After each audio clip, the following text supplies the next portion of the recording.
നിങ്ങളുടെ കുട്ടികൾ സ്കൂളിൽ പോകുമ്പോൾ ലിപ്സ്റ്റിക്കോ മേക്കപ്പോ ഉപയോഗിക്കാറുണ്ടോ? എങ്കിൽ ഈ വാർത്ത നിങ്ങൾ തീർച്ചയായും അറിഞ്ഞിരിക്കണം.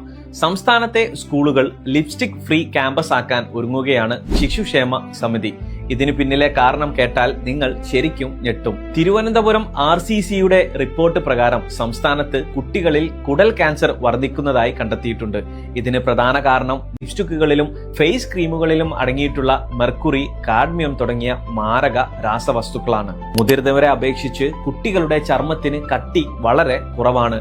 അതിനാൽ ഈ രാസവസ്തുക്കൾ വളരെ വേഗം അവരുടെ ശരീരത്തിലേക്ക് ആഗിരണം ചെയ്യപ്പെടും.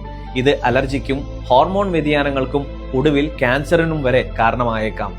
കുട്ടികളെ ഇതിന്റെ പേരിൽ ശിക്ഷിക്കുന്നതിന് പകരം രക്ഷിതാക്കൾക്കും വിദ്യാർത്ഥികൾക്കും കൃത്യമായ ബോധവൽക്കരണം നൽകാനാണ് അധികൃതർ ലക്ഷ്യമിടുന്നത്. ക്യാമ്പയിൻ പൂർത്തിയാക്കുന്ന സ്കൂളുകളെ ലിപ്സ്റ്റിക് ഫ്രീ ക്യാമ്പസ് ആയി പ്രഖ്യാപിക്കും. സൗന്ദര്യത്തെക്കാൾ വലുതാണ് നമ്മളുടെ കുട്ടികളുടെ ആരോഗ്യം. എല്ലാ രക്ഷിതാക്കളിലേക്കും അധ്യാപകരിലേക്കും ഈ വീഡിയോ ഇപ്പോൾ തന്നെ ഷെയർ ചെയ്യുക.